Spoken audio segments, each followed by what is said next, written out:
గం గణపతియే నమః. ఐం సరస్వతే నమః. శ్రీ గురుభ్యో నమః. మా గురుగారైనటువంటి మహంత్ హిమాలయగిరిజీ మహారాజు వారి పాదపద్మములను మనసులో స్మరించుకొని ఒక సాధకుడికి ప్రాణాయామము ఎంతవరకు ఉపయోగపడుతుంది, ధ్యాన సాధనలో ఉన్న వాళ్ళు ప్రాణాయామం చేయవచ్చునా, అది ప్రమాదకరమా అని అనేక మందికి అనేక రకాల సందేహాలు ఉంటాయి. ప్రాణాయామం అని చెప్పడంలోనే ఉంది ప్రాణముతో ప్రయాణము అని. రామాయణము అంటే రాముని యొక్క ప్రయాణము అనేది ఎట్లాగనో, ప్రాణాయామము అంటే ప్రాణముతో ప్రయాణము అని. పరమాత్ముడైనటువంటి ఆ శక్తి మనలో పంచ ప్రాణాలుగా పంచ ఉప ప్రాణాలుగా ఉంది. ఈ ప్రాణానికి ఉచ్ఛ్వాస నిశ్వాసాలు అత్యంత ముఖ్యమైనవి. మానవుడు ఏదో తెలియకుండా గాలి పీల్చుకుంటున్నాడు, వదులుతున్నాడు, వదులుతున్నాడు, పీల్చుకుంటున్నాడు.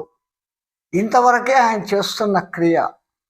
ఆ సాధారణంగా తనకు తెలియకుండానే జరగబడేటువంటి ఇన్వాలంటరీ మూడుగా జరిగే ఈ శ్వాసక్రియ ఊపిరితిత్తులను కొద్దిగా మాత్రమే కదుపుతుంది.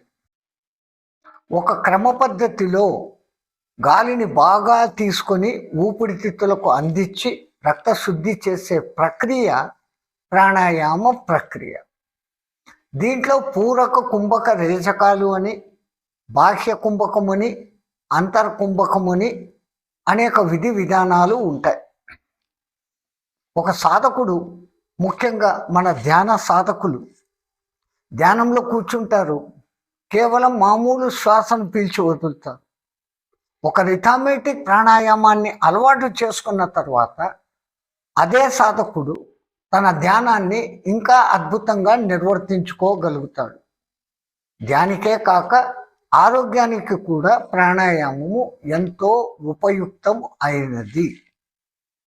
సాధకుడు ఎప్పుడు ముందు ఎడమ ముక్కుతో ఒక 12 సార్లు పీల్చడం వదలడం. ఆ పీల్చడం ఎలా పీల్చుకోవాలంటే ఊపిరితిత్తులంతా నిండేంత వరకు నెమ్మదిగా గాలిని లోపలికి తీసుకోవటం, ఆ తర్వాత అంతే నెమ్మదిగా వదలడం. ఎడమ ముక్కుతోనే. ఎందుకు అంటే దాన్ని చంద్రనాడి అంటాం, కుడి ముక్కు సూర్యనాడి. అందరికీ తెలిసిన విషయమే. మన బాడీలో ఎప్పుడూ 98.4 అనే టెంపరేచర్ ఉంటుంది. ఆ టెంపరేచర్ స్థిరంగా ఉండాలి అంటే సూర్యచంద్ర నాడులు సమానంగా నడుస్తూ ఉన్నప్పుడు ఆ టెంపరేచర్ సమానంగా ఉంటుంది.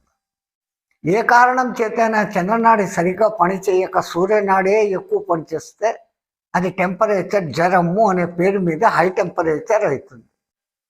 ఒకవేళ సూర్యనాడి సరిగ్గా పనిచేయకపోతే చంద్రనాడి ఎక్కువ పనిచేస్తే లో టెంపరేచర్ అనేది వస్తుంది. ఈ రెండు మనిషి ఆరోగ్యానికి ప్రమాదకరము, ప్రాణాపాయకరము కూడా. ఆ రెండింటినీ సమాన స్థితిలో పెట్టేదానికే పరమాత్ముడు మనలో సూర్యనాడి, చంద్రనాడి అనే పేరు మీద ఇడా పింగళ నాడులు అనేటువంటి ఈ 2 ముక్కు రంధ్రాలను ఇచ్చి ఉన్నాడు. సాధకుడు ముందు ఎప్పుడే కానీ ఒక 12 సార్లు ఎడమ ముక్కు ద్వారానే పీల్చుకొని వదిలి, ఆ తర్వాత ఒక 12 సార్లు 2 ముక్కుల ద్వారాను పీల్చుకొని వదలడం అనేది చేసి, ఆ తర్వాత తనకి ఇష్టమైన ధ్యాన సాధనలోకి వెళ్ళిపోయినప్పుడు తనకు తెలియకుండానే ఆ వాయువు ఆ రిథమెటిక్గా ప్రయాణం చేస్తుంది.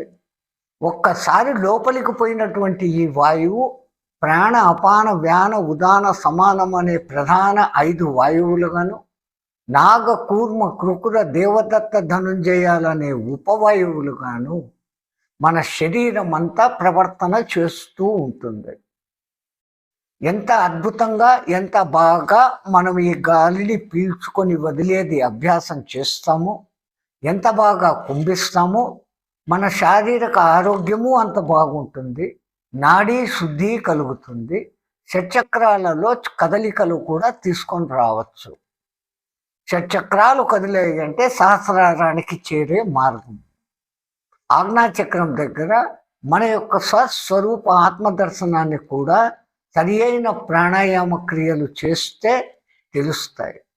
ఒక మంచి గురువు దగ్గరకు పోయి ఎటువంటి సాధన చేయాలో తెలుసుకోవడం, లేదా ప్రాణాయామానికి సంబంధించిన అనేక మంది రాసిన అనేక పుస్తకాలు ఉన్నాయి.